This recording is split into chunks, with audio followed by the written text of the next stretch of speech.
물질 문명이 발달해 나갈수록 여자가 양상평등을 부르짖는 만큼의 현 사회에는 메말라가는 부부관계예요. 부부관계는 메말라갈 수밖에 없어요. 회복하지 못합니다. 왜 그럴까요?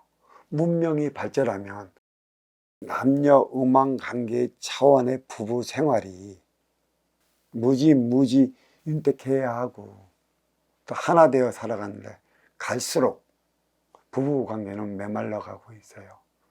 왜 그럴까요? 문명이 발달해서 그럴까요? 아닙니다.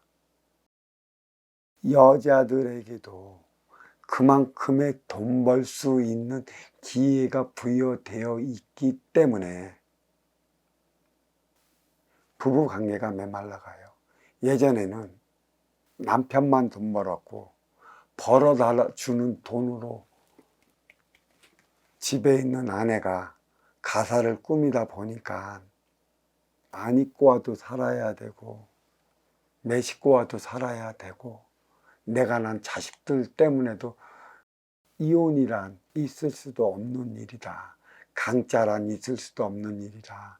그거 잘해야 바가지 긁는 것 같고도 왜 니네 마누라는 바가지를 긁어대느냐, 그 정도가 전문데 지금은 툭하면 여자가 먼저 이혼하자고 그럽니다. 예전에는 남자가 이혼하자고 했을 적에는 남자 미워갖고 여자들이 이혼을 안 해주려는 경향이 많아요. 한편으로 보면은 남녀의 구별 없이 사회 진출, 사회에서 생활할 수 있는 기회를 모두에게 주기 위한 일환으로서 자리한다고는 하지만 문제는 여기에 있어요. 분명히 이 사회에는 이로운 자와 아쉬운 자가 만나서 살아가는 곳이 사회예요. 아쉬워 찾아가는 자는 활동의 주체인 것이고 이로와 맞이하는 자는 운용의 주체예요. 이게 음양관계라는 얘기죠. 그렇다면 이 가정에도 분명히 그게 있어야 돼. 이로운 자가 있어야 되고 아쉬운 자가 있어야 돼요. 우리는 이 누가 이로운 자고 누가 아쉬운 자인가 이 위계의 체제조차 모르기 때문에 이 가정에서 모든 분란이 일어나고 있어요. 조선시대에 내려오는 남전여비다가 칠거지약, 삼중지도로 인해 갖고 우리나라 여인의 삶은 이루 말할 수 없는 참아야 하느니라. 그렇죠? 그리고 청순가련형을 우리 이 아날로그 시대의 어머니들, 기계식 시대의 어머니를 우리는 청순가련형으로 인하여 참 안타깝고 가슴 아파 해왔죠. 왜 우리 어머니는 아버지한테 모진 혼을 내가면서 그러한 삶을 살아가야 하는가? 기계식 시대의 어머니였고 어머니의 그 고충을 눈으로 보고 자라온 세대가 베이비 부모예요. 베이비 부모 여성들. 그러니까 베이비 부모서부터 교육의 평등화가 들어가기 시작했어요. 결국 1988년도가 베이비 부모들이 36살, 그러니까 기성의 핵심으로 막 들어가고 물질 문명이 발전해 오면서 여성의 취업률, 사회 진출, 사회 생활할 수 있는 여건도 막 주어지기 시작을 했었죠. 그리고 지식으로 채워주기 위한 육생다리 공부도 많이 가열을 시켜놨었어요. 근데 한 가지 잘못된 것은 지금의 교육도 그래요. 가장은 아버지예요. 하지만 집안의 장은 아버지이나 장으로서 있는 아버지는 활동의 주체라는 것이에요. 행의 현장 사회에서 생활해야 하는 게 아버지라는 얘기죠. 그 돈을 벌어다 가지고 가정으로 돌아와야 하는 게 아버지라는 것이고 어머니는 운용의 주체, 가정을 운용해 나가고 활동의 주체인 아버지를 운영해 나가는 이로운 자로서 음의 기운으로서 자리를 해야 하는 것인데 일제강점기를 통해 동족 상종 6.25를 통해 갖고 1세대 기계식의 어머니들이 청순 가련형의 삶을 보아온 터라 이 딸내미들은 나는 우리 어머니와 같은 삶을 살지 않겠다는 내 안의 불씨가 자리하고 있었어요. 그리고 사회적으로 내가 조금만 움직이면 돈을 벌 수 있는 그런 활동의 공간이 주어지다 보니까 남자들의 저 강자가 먹히지 않기 시작한 것이죠.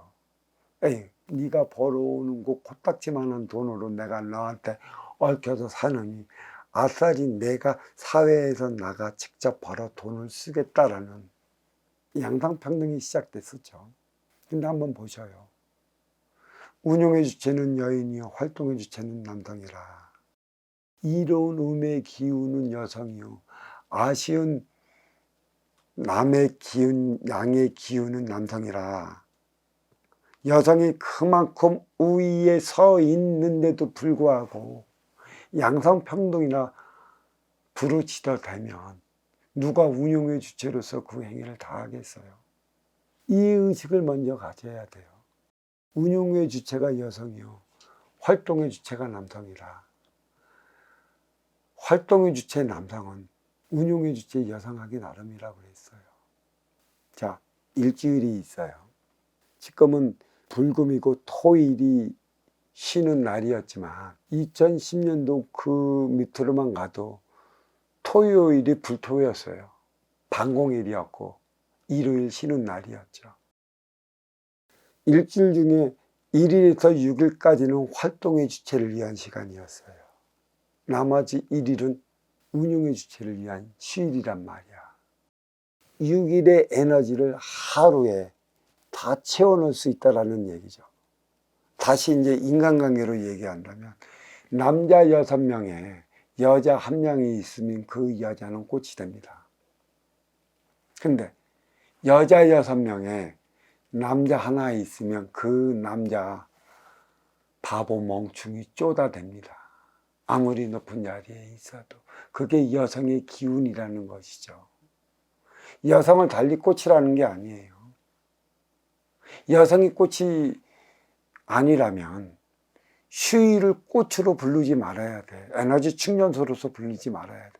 지금이야 토일양 이틀간이 있어서 에너지를 충전하기에 충분하겠지만 왜 토일이 휴일로 자리했나?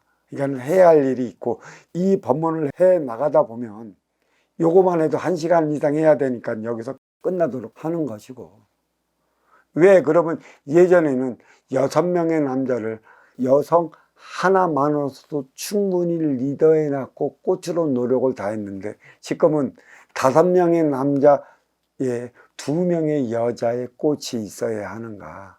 직위 위계가 무너져 버렸어요. 사람은 아쉬운 남성이 이로운 여성에게 가서 고백을 했습니다. 청혼도 남성이 청혼을 하는 것이죠.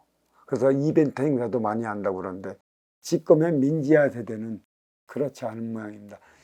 자기가 마음에 드는 활동의 주체가 있다면 여성이 미리 가서 사랑이 어쩌니 저쩌니 그렇게 하고 살아가는 모양입니다. 2명의 꽃이 있어도 5명의 활동의 주체를 어찌하지 못하는 모양이에요. 운용의 주체로서의 그 행위를 다하는 법을 잊어먹고 살아가는 게 민자 세대이기 때문입니다. 그대들은 운용의 주체이고 그대들이 갇혀놓으면 아시는 활동의 주체는 남성들은 너를 찾아가게 되어 있다는 사실을 분명히 인식시켜주고 운용의 주체로서의 그 행위를 다하는 교육을 시켜줘야 되는데 그 교육하는 곳이 없어요. 어느 곳에서는 이렇게 얘기하면 그러면 내조 공부하라는 것입니까? 아니요. 운용의 주체는 지도자예요.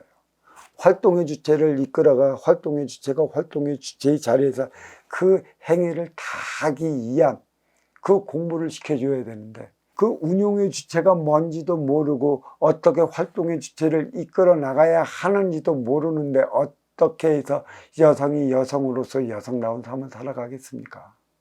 그래서 부부지간은 갈수록 험악해지고 메말라져 가고 있어요.